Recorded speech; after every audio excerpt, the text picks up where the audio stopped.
Stephanie, welcome to Edible Thoughts Makes. This is my channel where I talk about works in progress, finished projects, things I'm cooking up, books I'm reading, and basically things that just inspire me every day. I hope that as you watch this episode and the previous episodes that maybe you'll find some inspiration along the way. Today I would like to share with you a finished project. It is the sweater that I'm wearing. This is the Metropolis by Tanis of Tanis Vibrant Arts.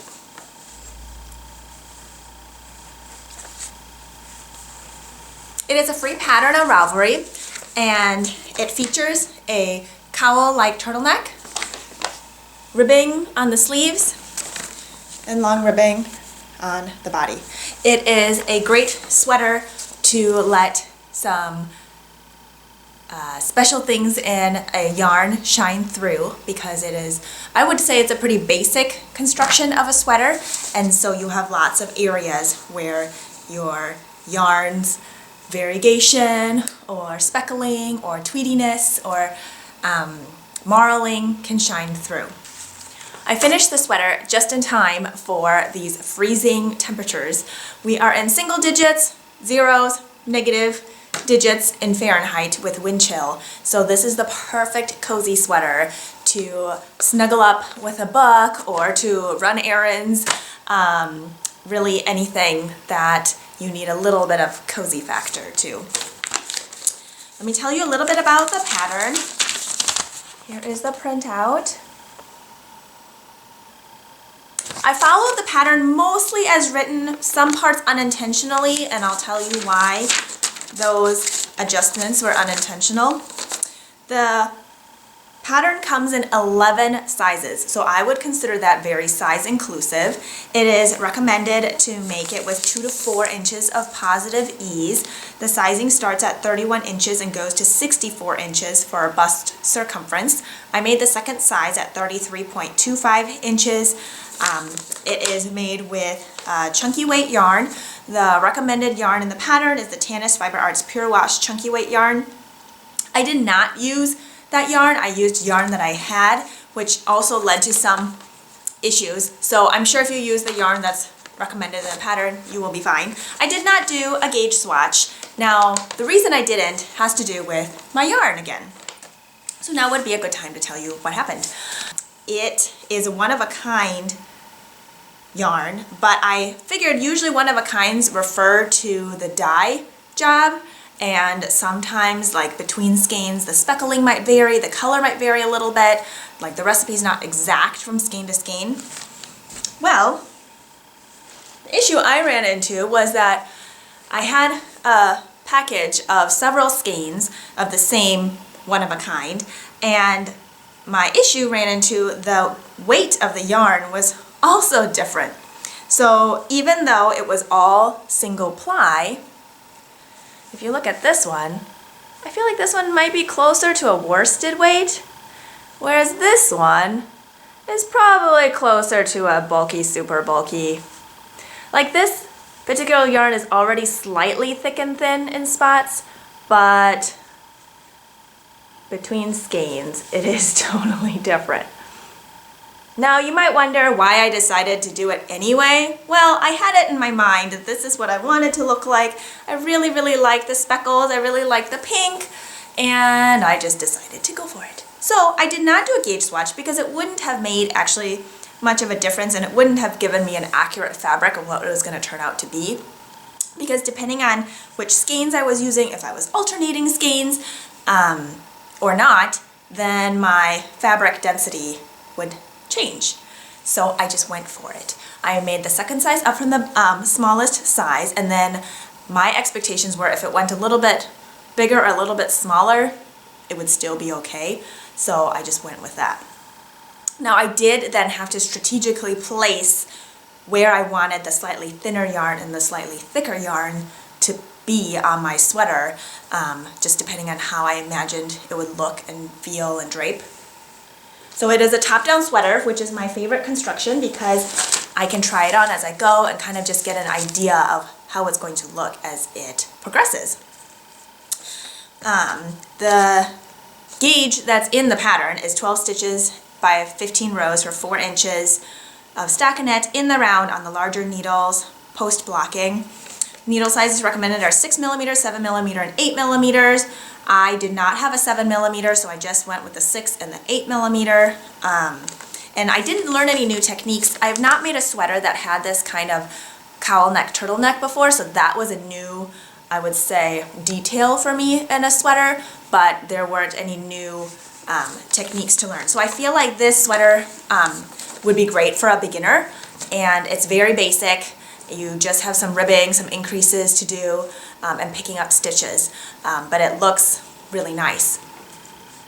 I really like having a schematic with the measurements because I feel like that helps you figure out where you might want to make modifications. Like let's say your sleeve circumference, you're thinking, yeah, that size, that's for my size that I started with, might not work for me. Well, then you can look at a sleeve circumference for a different size and then pick up the right number of stitches for that.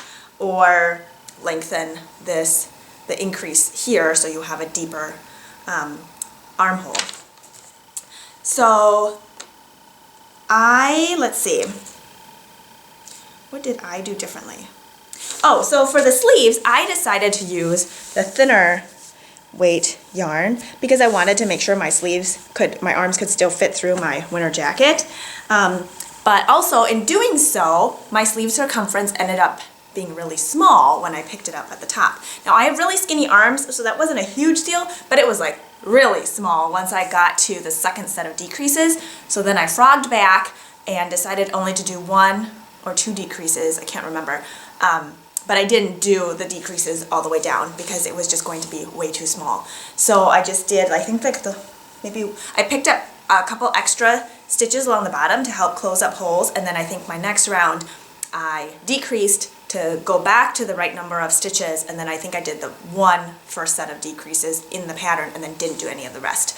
So that's one way that you can modify as you want. So let's say you don't even want the tapered sleeve, you wanted like wide sleeves, then just don't do the decreases and keep going. Now keep in mind that will affect your yardage, so if you decide not to do that, have extra yarn in order to make wider sleeves. I did also go for longer ribbing. I think I went maybe an inch or 2 longer than the pattern. I feel like I kind of have longer arms, but not just that. I wanted to be able to fold up to not quite 3/4 length sleeves, but kind of. I'm always washing my hands, and between the kids' crafts and going to the bathroom and helping them wash their hands and doing different things, I feel like even though I really like the cozy factor of having long sleeves that I can kind of tuck my hands into, just practical reasons, with kids, it's nice to be able to fold them up and still have them look nice without always having them bunched up here, because sometimes I just don't like having all of the fabric bunched around my elbow. So this keeps my sweater nice and dry and still look nice. I really like this cowl neck, turtleneck part. So when I picked up, I used the thinner weight yarn on the inside, and then once I ran out of that skein, I switched over to the thicker one because I really wanted that nice drape over the top, but I didn't necessarily want all the bulk on the inside. So I feel like that worked out really well for me. I also noticed that up here there's a little less speckle, and then it gets more speckly. Well, that's because I changed skeins in there. I think I alternated once I got to this part, but I didn't alternate, you can see here, before splitting the sleeves off. And it doesn't bother me. Some people don't like that, so they'll start alternating earlier, but it doesn't bother me. I think it looks just fine. And then I alternated between, I think, a thinner yarn, and then I might have gone back to thick for this body ribbing. I accidentally went a little longer on the stockinette before switching to the body ribbing, just because usually there's a lot more stockinette, and I think I just lost track, so I went a little bit longer. Otherwise your body ribbing, I think, maybe starts a little bit higher, but I think it looks fine. It hits at a nice spot. I'll do a farther away shot later so that you can see where it hits better. It's a little bit too close to do that. I think all my bind-offs, I did the Jenny's Surprisingly Stretchy bind-off. I really don't like a tight bind-off. I feel like it's just restricting, and it just doesn't feel good. So I opt for more stretchy than not. Some people don't like how it flares out. I don't think it really flares out on here with the really, really bulky yarn. So it works for me. So yeah, I think that's it. I recommend this pattern. It is free. It's from Tanis Fiber Arts. It is well written. I really like the format, and I think you can have a lot of fun with it. So cheers to being creative, and I hope you have a wonderful day.